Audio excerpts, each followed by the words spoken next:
समझ में आया या इंडिविजुअल सबसे पूछूं मैं? quadrant of ellipse, area of quadrant of ellipse minus area of triangle, minus area of triangle. Area of quadrant की बात करेंगे तो टोटल एरिया जो पाई ए बी होता है 4 से डिवाइड कर दो तो क्वाड्रेंट का आ जाएगा, तो आ जाएगा pi A B divided by 4 minus area of triangle कैसे निकालेंगे? राइट एंगल ट्रायंगल है, half into base into height, तो हाफ ऑफ ए बी ऐसा, ठीक है। तो आप जो है ए बी बाई 2 आपने बाहर निकाल लिया, आपका क्या बचेगा? पाई बाई 2 माइनस 1, ठीक है। बहुत आसान क्वेश्चन था। Next begin.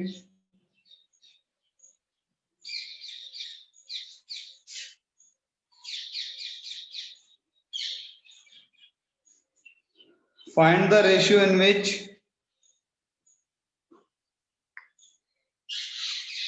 देखिए मैं बोलने की कोशिश ज्यादा करूंगा, जो फंडामेंटल चीजें हैं जो टर्मिनोलॉजी में मैं वहां पे लिख दूंगा।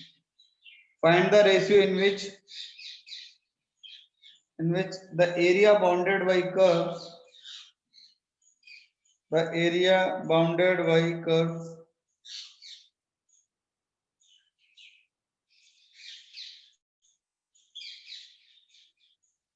the area bounded by curves y square is equals to 12x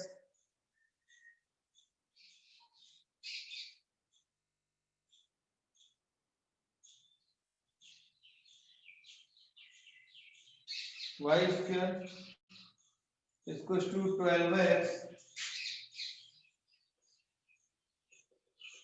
y square is equals to 12x and x square is equals to 12y and x square is equals to 12y is divided by the line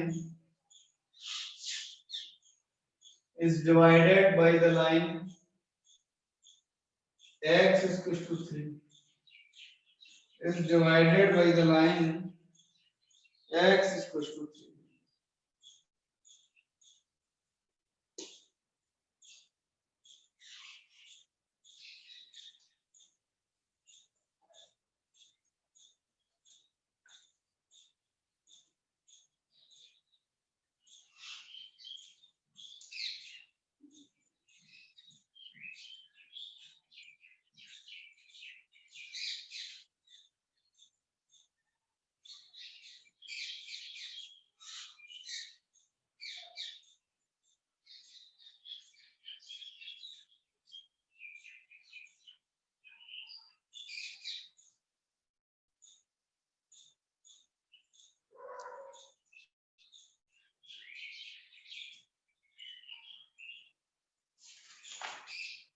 चलिए भाई,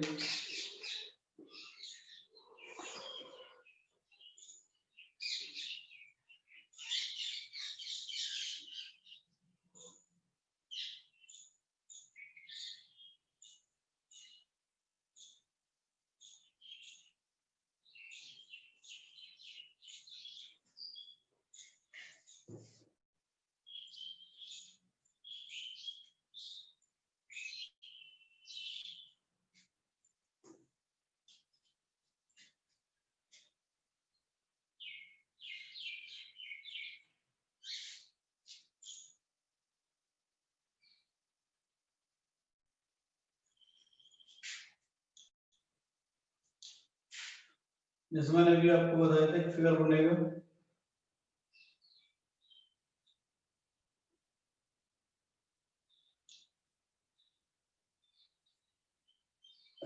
ठीक है। ऐसा इस वाले को बनाओगे भी तब भी चलेगा, कोई दिक्कत नहीं है। तो यहाँ मान लिया कोई एक लाइन है आपका y ऐसा x ये लाइन है आपका, ये पॉइंट यहाँ पे आपका 0 है,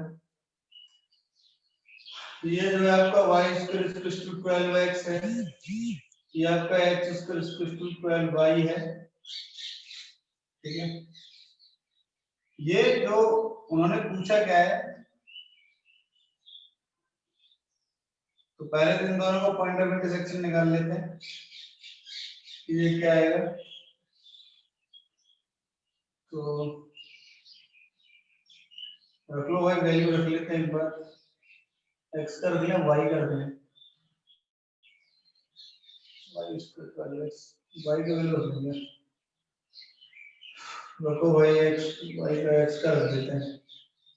तो x का वैल्यू है आपका y स्क्वायर अपॉन 12 है सर, उस वाले में रखो तो क्या हो जाएगा, y raise to power 4 divided by क्या आ जाएगा आपका 12 का स्क्वायर, यानी कि 144 इसको आपको आ जाएगा 12 और y ऐसा, ठीक है। तो ये एक y को आप इधर ही ले आओ और 144 को मल्टीप्लाई इधर हो जाएगा, यानी 12 का स्क्वायर और 12 को मल्टीप्लाई बन जाएगा y raise to power 4 equals to y into 12 का पावर 3 है। कॉमन ले लिया इधर, बचेगा क्या y raise to power 3 minus 12 raise to power 3 equals to 0 ऐसा, ठीक है। तो एक तो y आपका 0 जनरेट हो जाएगा और एक y आपका 12 आ जाएगा। तो जब आपका y 0 है तो x भी 0 हो, यानी कि ये वाला पॉइंट हो जाएगा आपका 0,0, और जब y आपका 12 है तो यहाँ से x भी आपका क्या आएगा 12, तो ये बन जाएगा आपका पॉइंट 12,12। तो ये जो लाइन है वो है आपका x इक्वल टू 12, ठीक है। आप चाहो तो वैसे भी निकाल सकते हो, आपको एरिया जो निकालना है वो है आपका, this is your first part, ये आपको फर्स्ट पार्ट है, और यहाँ से यहाँ तक 3 से लेकर के 12 तक जितना एरिया जनरेट हो रहा है ये आपका सेकंड पार्ट है, और इन्हीं दोनों पार्ट का रेशियो आपको चाहिए, ठीक है। तो ये जो मैं कंप्लीट एरिया है यहाँ से लेके यहाँ तक मैं निकाल देता हूँ, 0 से लेकर 12 तक मैं निकाल देता हूँ सीधे सीधे, वो हमें पता है, तो सीधे सीधे होता है अपना। अगर मैं टोटल एरिया की बात करूँ बेटा, मैं अगर इस टोटल एरिया की बात करूँ तो ये आपका होगा x का मल्टीपल इनटू y का मल्टीपल क्या है भाई 12 डिवाइडेड बाय 3, 4 इनटू 4 भी डिवाइडेड बाय 3, 3 से 12 टाइम्स आपको 4 टाइम्स कैंसिल आउट होगा, बनेगा 48, तो आपको बन रहा है 48 स्क्वायर यूनिट ऐसा, ठीक है। ये टोटल है। अब मैं 0 टू 3 में निकाल लेता हूँ, ठीक है। तो 0 टू 3 में कैसे निकलेगा, 0 टू 3 में निकाल देते हैं भाई, इंटीग्रेशन, इसको मैं पार्ट को फर्स्ट है ना, फर्स्ट पार्ट बोल देता हूँ, फर्स्ट का एरिया जो है या a1 बोल दो, इंटीग्रेशन 0 टू 3, 0 टू 3 में कौन सा पार्ट आपका ऊपर है 12x, ये वाला, तो ये वाला पार्ट आपका ऊपर है, माइनस नीचे वाला पार्ट आपका क्या है ऐसा x square equal to 12y, यहाँ से y का वैल्यू आएगा root of 12x, root of 12x minus, और नीचे वाला जो ग्राफ है बेटा वो बनेगा क्या x स्क्वायर बाय 12, ये बन जाएगा x square by 12 into dx। जब जब आपका स्ट्रिप वर्टिकल होगा तब तक dx आएगा y इनटू dx, और जब जब हॉरिजॉन्टल होगा dy आ जाएगा, ठीक है। तो अभी तो हम x पे ही कर रहे हैं, तो a1 आपका क्या आ जाएगा रूट ऑफ 12, तो आपका बाहर आ जाएगा 0 to 3 root of x dx minus 0 to 3 ऐसा आपका x स्क्वायर बाय 12 और dx ऐसा। ये कैलकुलेशन करके बताइए जरा कितना आ रहा है, ये कैलकुलेशन करके बताओ भाई।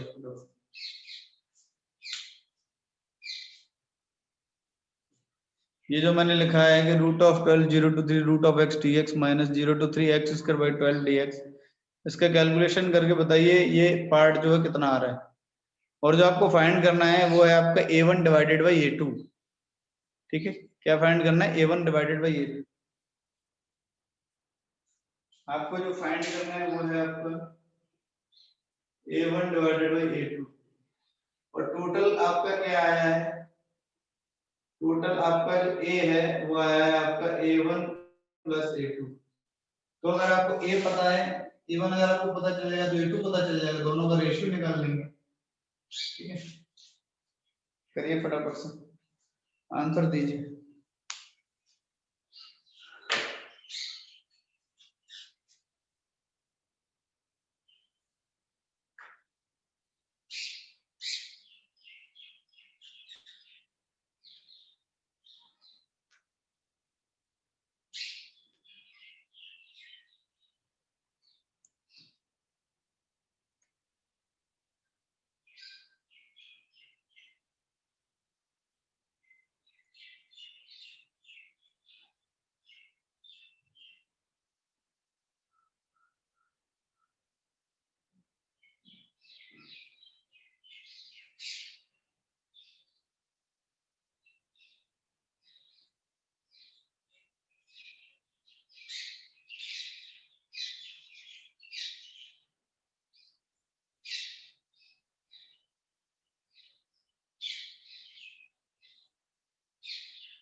बोलो भाई। अरे इतना टफ तो इंटीग्रेशन भी नहीं है सर A1 45/4। A1 जो है आपका 40/4 आएगा, बहुत ही अच्छे। A1 बेटा आपका आ रहा है 45/4। जिनका नहीं है निकालना, बिल्कुल सही करेक्ट आंसर दिया बच्ची ने एक बार में। अच्छा तो A2 कैसे निकालोगे? ये टोटल आपका 48 है, A1 आपका 40/4 आएगा, तो A2 कैसे निकालोगे? इसको इधर ले जाओगे तो ये क्या आ जाएगा आपका, तो 48 माइनस 45/4 इज टू आपका A2 आ जाएगा। कैलकुलेट कर लो क्या आ जाएगा, 192 माइनस 45, तो आपका आ जाएगा A2 जो आ जाएगा आपका 147/4 ऐसा। दोनों का रेशियो आपसे पूछा है A1/A2, क्या पूछा है आपसे? A1/A2।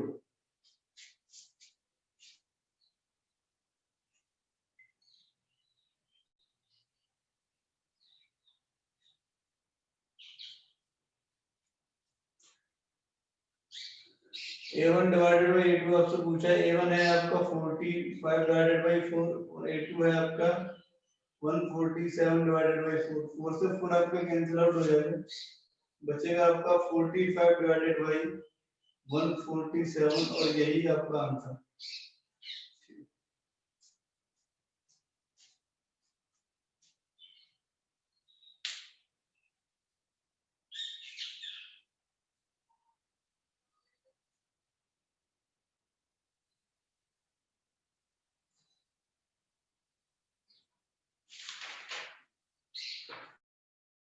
Next, find the area bounded by the curve. Find the area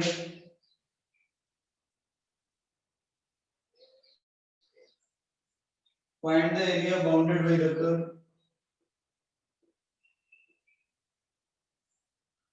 Find the area bounded by the curve. Y is equal to ln of mod x. Y is equal to ln of mod x and y is equal to 0. Second part है y is equal to mod of ln mod of x and y is equal to 0.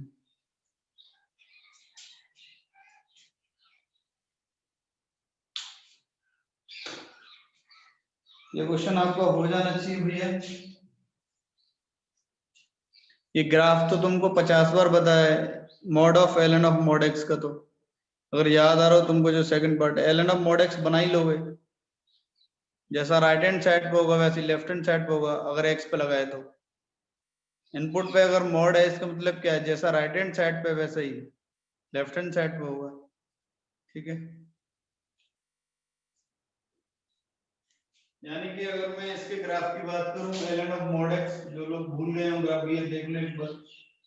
ठीक है, ऐसा graph आपका आएगा। ठीक है, ये point आपका 1,0, इधर आपका जो ऐसा हो जाएगा, ये पॉइंट आपका -1,0। बिल्कुल ऐसा नहीं बना है मेरा, तुम्हें मेरे से कुछ नहीं करना है, ठीक है, तुम अपना बना लेना बस थोड़ा ठीक ठाक। हाँ क्या पूछा, एरिया, यानी कि ये वाला एरिया आपको फाइंड करना है। ये थोड़ा सट के आएगा ऐसे, मैंने तो नहीं बना, थोड़ा सट के आएगा, ये वाला एरिया आपको फाइंड करना है।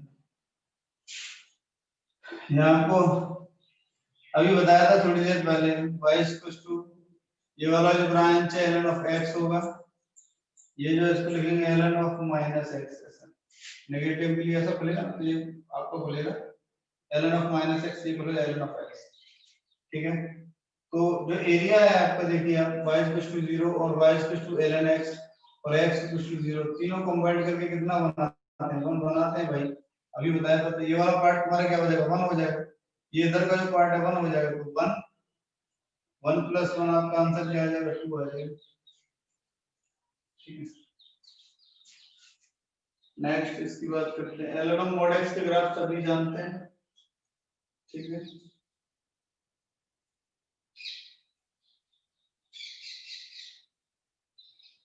सब जानते हैं भाई इसका ग्राफ, कई बार बताया, -1,0, कौन सा एरिया फाइंड करना, ये वाला एरिया आपको फाइंड करना है, जो जनरेट हो गया, ठीक है। तो सेम ही है बिल्कुल, बताया ना अभी, वन ये भी बनाएगा और ये भी बनाएगा, अभी तो बताया ln x एक्सिस और y एक्सिस से जो एरिया जनरेट होगा तो 1 + 1 ये भी आपको क्या आ जाएगा, 2 आ जाएगा।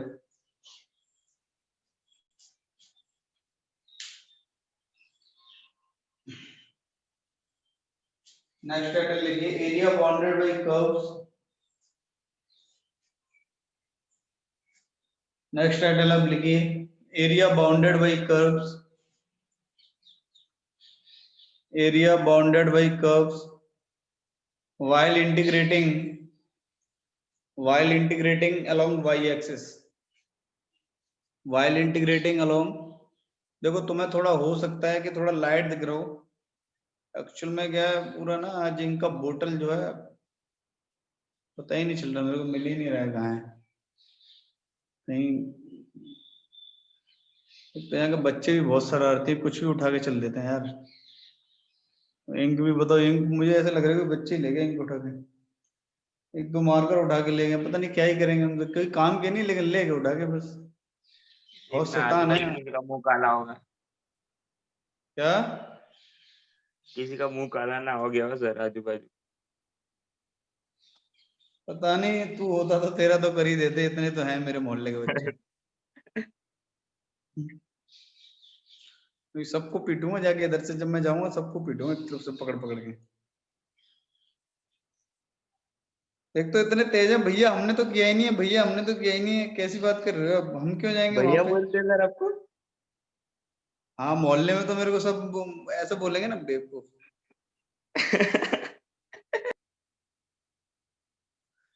हंसने वाली क्या बात है इसमें भाई, मोहल्ले में रहते हो तुम, अब ऐसे के मम्मी पापा सर बोलेंगे हैं, मम्मी पापा तो ये धो के रख देते हैं, तू तो बात ऐसे कर रहा है। नहीं सर, दाढ़ी वाड़ी आ गई है। दाढ़ी वाड़ी आ गई है, अच्छा तो क्या हो गया, तो इंसान क्या चाचा हो जाएगा सीधे, ऐसे नहीं समझो बात को। इंसान की दाढ़ी आ जाएगी चाचा बन जाएगा वो। अब उम्र किसी का हुई नहीं भैया, सर। अरे बेवकूफ, थोड़ा लॉजिक वाली बातें करा कर भाई, हैं कुछ भी मतलब कुछ भी बोले जा रहा है। सही तो है। अरे भाई इतने इतने से बच्चे क्या बताऊं तेरे को, ऐसे बना के निकल जाते 2 मिनट में। मैंने कहा यार मुझे हंसी तो बहुत आती है कि यार कितना तेज बन रहा है बताओ, ऐसे बना के निकलने की कोशिश कर रहे हैं। लेकिन मैं सोचता हूँ यार कोई बात नहीं, तुम्हारा भी टाइम है यार, समझ में तो आता है लेकिन मैं ऐसे हाँ कर देता हूँ।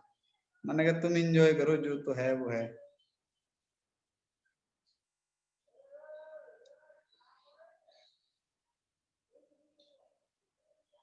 चलो देखिए वाई एक्सिस में क्या है आपका, जैसे कोई भी बेटा कर्व है आपका, ठीक है, तो हम क्या करेंगे, जो स्ट्रिप रखेंगे ना वाई एक्सिस के अलोंग रखेंगे, है ना। अभी हम एक्स एक्सिस के अलोंग कर रहे थे ना, अभी हम क्या करेंगे वाई एक्सिस के अलोंग करें तो हॉरिजॉन्टल रखेंगे, ठीक है। अभी तक हम वर्टिकल रखे हुए थे, तो मैं ऐसे ऐसे कुछ भी बना देता हूँ थोड़ा सा, कोई ग्राफ ऐसे फॉर्मली,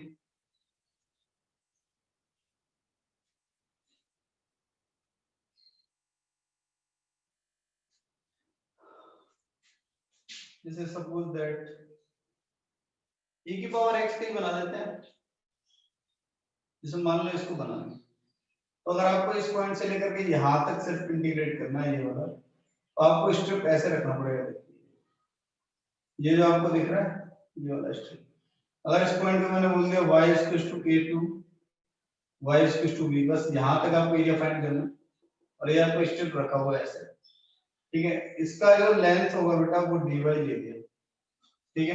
अगर आपको ये एरिया फाइंड करना है, आपको लिखना पड़ेगा ऐसे एरिया इंटीग्रेटिंग ऐसा a to b, और लिखने क्या है x dy, ध्यान रखिए जब हम वर्टिकल रख रहे थे ना तब लिख रहे थे y dx, यहाँ पे क्या लिखेंगे x dy, यानी कि x को x और y इंटरचेंज कर दिया, आप ऐसे समझ सकते हो, जहां x था वहां y है, जहां y था वहां x है।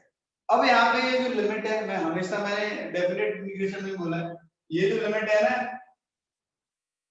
इसका y का लिमिट है, ध्यान रखना इसका, जो d से चिपका हुआ है, आपको याद होगा कि हम क्वेश्चन कर रहे थे जिसमें मैंने लिखा था d of ln x, है ना, तो जब हमने लिमिट चेंज किया था तो ln x के इक्वल रखा था, मैंने उसको x के इक्वल नहीं रखा था, क्योंकि अगर जैसे कहीं मान लो ऐसे लिखा हुआ है x d of ln x ऐसा और इंटीग्रेशन a to b, इसका मीनिंग क्या है कि ये ln x का लिमिट है, ये x का लिमिट नहीं है, जो d से चिपका है ना उसका लिमिट है। समझ में आ रहा है?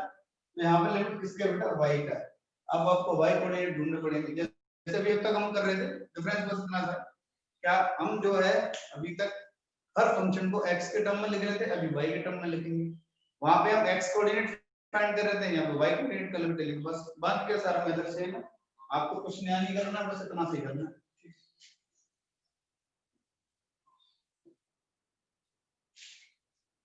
देखिए क्वेश्चन लिखे भाई, find the area bounded by find the area bounded by x is equals to 2y minus y square, x is equals to 2y minus y square and y axis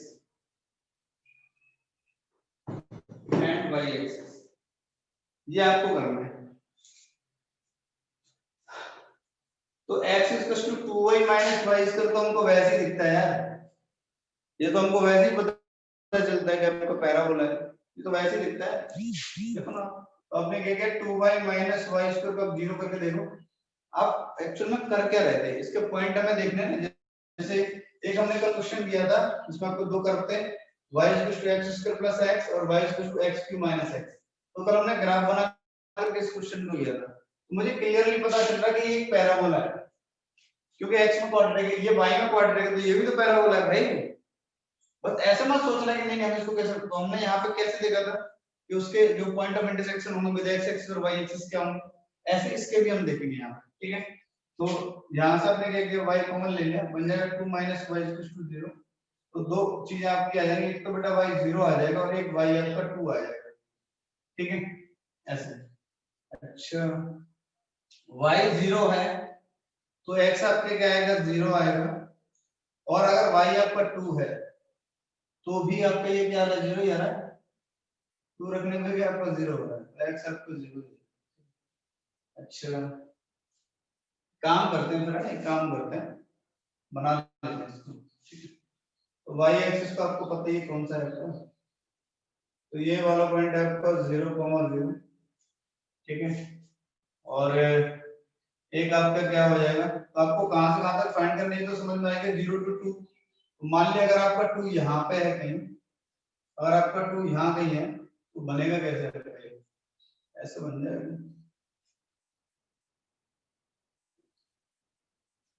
कुछ something something है ना, something something, ठीक है। ये आपका 0, ये आपका क्या आ जाएगा बेटा 0,2 आ जाएगा, ठीक है। आपको ये वाला एरिया फाइंड करना है, आपको क्या करना है बेटा, ये वाला एरिया फाइंड करना है, ऐसे समझो। लिमिट क्या होगा बेटा आपका 0 से लेके 2, ठीक है। तो आप लिखो एरिया इंटीग्रेशन 0 to 2। अब x dy, x का वैल्यू क्या है, y के टर्म्स में लिखना है हमेशा, 2y minus y square dy। जो क्रियाएं आप x के लिए कर रहे थे वो आपको y के लिए करनी है, कोई फर्क नहीं। स्ट्रिप, मुझे उम्मीद है आपकी समझ में आ गया होगा जो मैंने बोला है। कुछ नहीं करना है, ज्यादा दिमाग में चलाना, जिसके रिस्पेक्ट में बेटा इंटीग्रेट करना है, जो आपके सेम फॉर्मूला बेसिक फॉर्मूला वही यूज होंगे। जैसे आप बेटा x के लिए फाइंड करने थे वैसे आपको y के लिए फाइंड करना है, कोई नया तरीका नहीं है, सेम फॉर्मूले लगेंगे, कुछ भी नया नहीं। अगर मैं इसको देखूं तो 2 into y के क्या हो जाएगा, y square by 2 ऐसा, इंटीग्रेशन 0 to 2 माइनस ये हो जाएगा आपका y cube by 3 और ये भी हो जाएगा आपका 0 to 2। इस 2 से तो 2 कैंसिल आउट हो जाएगा, लिमिट रख लो आंसर आ जाएगा।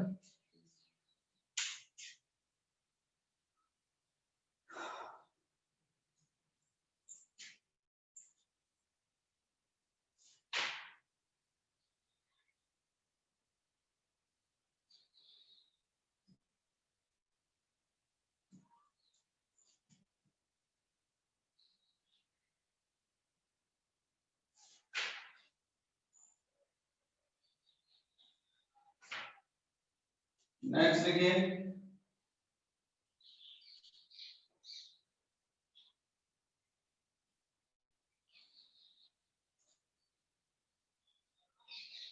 Find the area bounded by find the area bounded by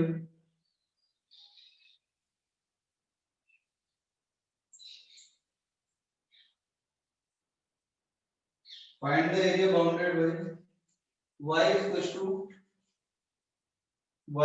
to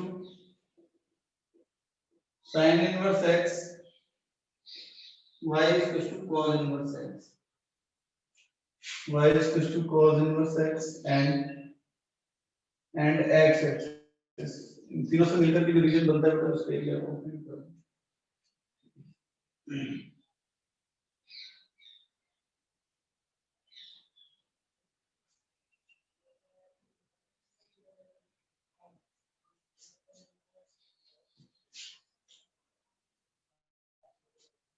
sin inverse x cos inverse x की ग्राफ की आपको पता होना चाहिए, अगर आपको नहीं पता है तो बहुत ही गलत बात है।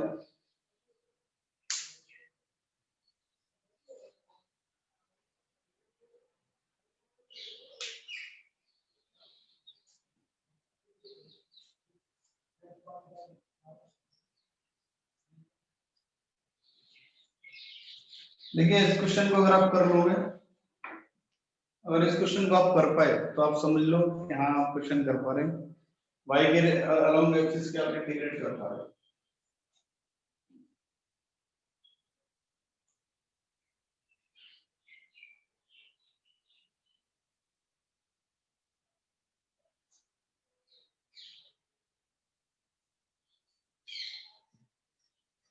बेटा हो रहा है किसी से?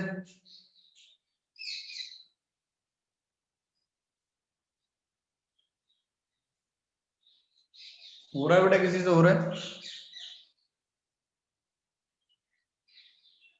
देखो ज्यादा दिमाग नहीं चलाना है इसमें, कभी आप सोचो कि ज्यादा दिमाग चलेगा, बिल्कुल नहीं चलेगा, बहुत आसान क्वेश्चन है।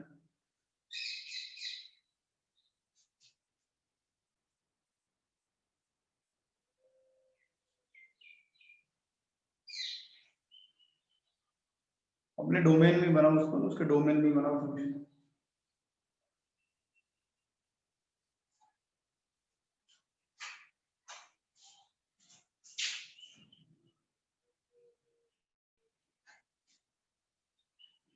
यहाँ मान लिया गया आपका माइनस में, यहाँ मान लिया आपका ये प्लस में।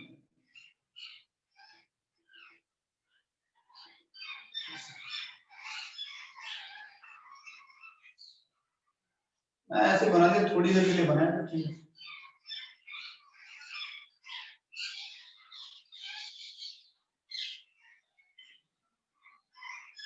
ये आपका sin इनवर्स x है और ये जो है ये पॉइंट आपका 0,π/2 है, ये जो पॉइंट आपका π/4 है, ठीक है, ये पॉइंट आपका क्या है 0 है। आपको ये वाला एरिया फाइंड करना है, ये वाला मैंने थोड़ा बड़ा नहीं बनाया इधर, तो यहाँ पे इनका जो पॉइंट ऑफ इंटरसेक्शन है ये वाला है, ये जो पॉइंट ऑफ इंटरसेक्शन है ये क्या होगा 1/√2, ठीक है। अब यहाँ पे हम दोनों तरीके से कर सकते हैं, देखो ये आपका पॉइंट 1 है, ये तो दिख रहा है आपको 1 है, 1,0 है। यहाँ पे हम इस क्वेश्चन को दोनों तरीके से कर सकते हैं। अगर आप वर्टिकल स्ट्रिप रख रहे हो, मान लीजिए बेटा मैं स्ट्रिप को रख रहा हूँ वर्टिकली, ठीक है, तो मैं क्या लिखूंगा 0 2, अब मैं x पहले मैं क्या करूंगा 0 से 1/√2 जाऊंगा, 1/√2 क्या 0 से 1/√2 में किसका ग्राफ जा रहा है sin इनवर्स x का, तो sin इनवर्स x dx जो मैं एरिया फाइंड कर रहा हूँ, प्लस फिर मैं क्या करूंगा 1/√2 से 1 जाऊंगा, 1/√2 से बेटा 1 जाऊंगा और कौन सा ब्रांच लूंगा भाई, cos इनवर्स x का ब्रांच ऊपर से चल जा रहा है तो आपका cos इनवर्स x dx ऐसा, ठीक है। अच्छा ये तो हो गया जब मैंने वर्टिकली रखा है, लेकिन अगर मैं हॉरिजॉन्टली रखूं, अगर मैं हॉरिजॉन्टली रखूं तो क्या फर्क पड़ेगा, तो आप देखिए हॉरिजॉन्टली में आपको y कोऑर्डिनेट 0 से π/4 तक ही जाना है, आपको कहां से 0 से π/4, तो इंटीग्रेशन 0 to π/4, अच्छा, अब आपको रखना क्या है भाई, जो ग्राफ आपको रखने हैं, किसका ग्राफ ऊपर है भाई, तो यहां से क्या करो, राइट माइनस लेफ्ट, क्या लिखोगे, जैसे हम अपर माइनस लोअर लिखते हैं ना एक्स में, जब भाई एक्स के टर्म में लिखते हैं तो क्या है, जैसे कोई ग्राफ ऊपर है आपका, कोई नीचे है तो अपर माइनस लोअर ऐसे लिखते हैं, इसमें राइट माइनस लेफ्ट। अच्छा, राइट में आपका जो है वो क्या है, y equal to cos inverse x है, तो x आपके क्या हो जाएगा, cos ऑफ y, ऐसे तो लिखोगे भाई, है ना, y के टर्म में तो cos ऑफ y dy, ठीक है, ऐसा सीधे cos y सीधे लिख दो, और minus right minus left sin inverse x है तो sin y हो जाएगा। देखो ज्यादा आसान होगा, इसके कंपैरिजन में ये ज्यादा आसान होगा, तो cos y का आपको पता है, sin y को पता है, यहाँ पे बाई पार्ट्स लगाना पड़ेगा, यहाँ पे बाहर आ जाएगा।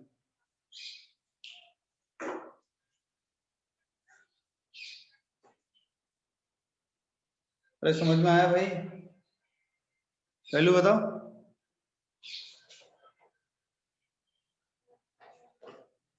जैसे हम जब बेटा in terms of x function लिखते हैं तो लिखते हैं लोअर माइनस अपर, सॉरी अपर माइनस लोअर, और बेटा जब यहाँ पे हम हॉरिजॉन्टली स्टेप रखते हैं, कई क्वेश्चंस में ऐसा होगा कि आप जो हॉरिजॉन्टली अगर स्टेप रखोगे तो बहुत जल्दी आंसर आएगा, then compare as compare to vertically. जैसे कि इसमें यहाँ पे आ रहा है, आप देखो सीधे सीधे कॉस में मैंने साइन बाई बन रहा है, और जिसको बहुत आसानी से बन सकते हैं।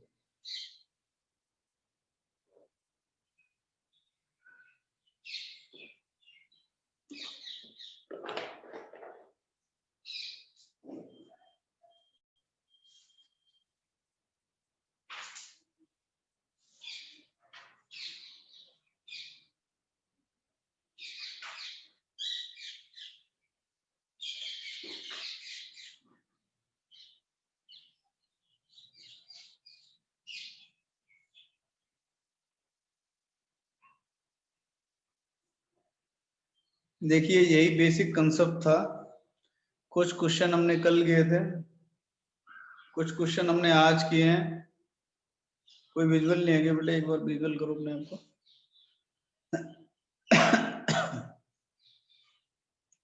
देखो ऐसा है, कुछ आपने कल करीब करीब 20 क्वेश्चंस कल किए हैं, ये बहुत छोटा सा टॉपिक है आपका, और मैंने कल कुछ क्वेश्चंस कराए हैं, और जो आज आपका रह गया था वो आज कराया। अब बाकी का देखो कंसेप्ट इसमें कुछ भी नहीं है, क्वेश्चन कोई भी बन सकता है, अब वो डिपेंड करेगा बेटा एग्जामिनर के मूड पे भी, कौन सा कर्व दे रहा है आपको, कोई भी ट्रिग्नोमेट्रिक कर्व के बारे में पूछ सकता है, एक्सपोनेंशियली कर्व के बारे में पूछ सकता है बेटा, अलजेब्रिकली आपको जो फंक्शन है उसके बारे में पूछ सकता है, ठीक है। तो कंसेप्ट जो था वो मैंने बता दिया कि अगर आप इस तरीके से, अब आप काम करो कि जितने भी प्रीवियस ईयर में क्वेश्चंस आए हुए हैं, ठीक है, जितने भी आपके, हम एक दिन नहीं 2 दिन रख लेंगे डाउट सेशन, कोई दिक्कत नहीं है, ऐसा नहीं कि अगर कल कंप्लीट नहीं होता है तो परसों रख लेंगे, और आपके इस चैप्टर में कुछ था ही नहीं, ठीक है, तो मिनिमम आप जो है 30 क्वेश्चंस, ठीक है, 30 क्वेश्चंस आप जो है सेलेक्ट करिए जो कि प्रीवियस ईयर्स में पूछे गए हैं, चाहे वो एडवांस में पूछा गया हो चाहे वो मेंस में पूछा गया हो, ठीक है, टोटल 30 क्वेश्चंस है ना। 2 दिन डाउट सेशन रख लेते हैं, कोई जल्दी नहीं है, 3-4 दिन का आपका हार्डली डिफरेंशियल इक्वेशन है, 3-4 दिन का, है ना, उसमें भी हम खींच लेंगे क्योंकि वो 4 दिन से ज्यादा तो जाएगा नहीं, 4 लेक्चर से ज्यादा वो भी, ठीक है, तो आपका ऑलमोस्ट कैलकुलस खत्म समझो आप, इसका भी कल डाउट सेशन हो जाएगा, ये चैप्टर भी खत्म हो जाएगा। और हाँ एक और बात, एक बहुत जरूरी बात, ठीक है, आप एनसीईआरटी के, एनसीईआरटी में जितने भी, एनसीईआरटी में आपके,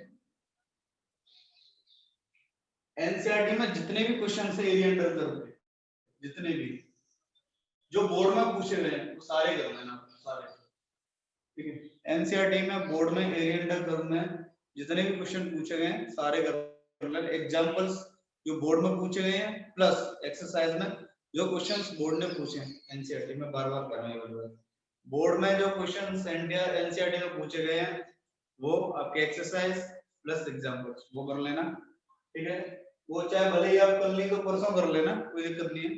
कल आपका जो डाउट सेशन होगा भाई वो मेंस और एडवांस लेवल पे होगा आपका, आपको 30 क्वेश्चंस,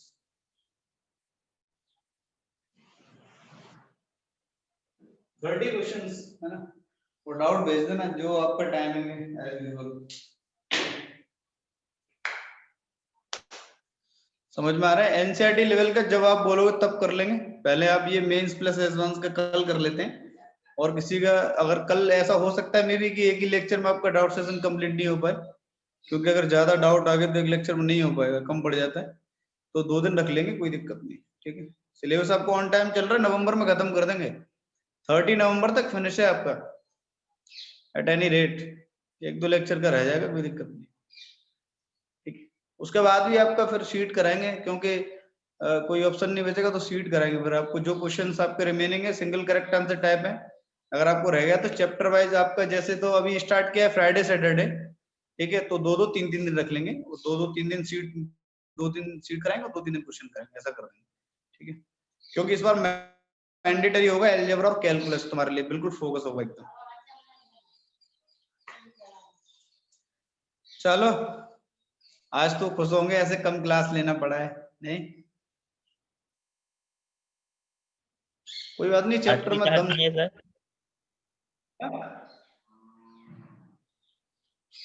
क्या कह रहा है? आज भी चार्ज नहीं है? मैंने फोन चार्ज है, लेकिन मैं पढ़ाऊंगा क्या भाई? अब आप खुद से करो, मैं कुछ है ही नहीं इसमें कंसेप्ट पढ़ाने के लिए। अब नंबर ऑफ क्वेश्चन से मेरे से करवा लो, यहाँ तुम खुद करके आ जाओ तब मेरे से पूछ लो, बात तो एक ही है। मुझे क्यों घिस रहे हो यहाँ पे, मतलब है मुझे थोड़ी ना करने हैं। तुम हाँ करो, तुम ठीक क्यों है। बात हो, 2 दिन तक लेते हैं डाउट सेशन। ठीक है, हम्म, चलो ओके। प्रीवियस ईयर के सारे क्वेश्चन करने, याद रखना। ठीक है, सिर्फ जो आपके पूछे गए हैं वही करने हैं आपको, उसके अलावा मत करना। ठीक है, जय श्री चलो कृष्ण। ओके।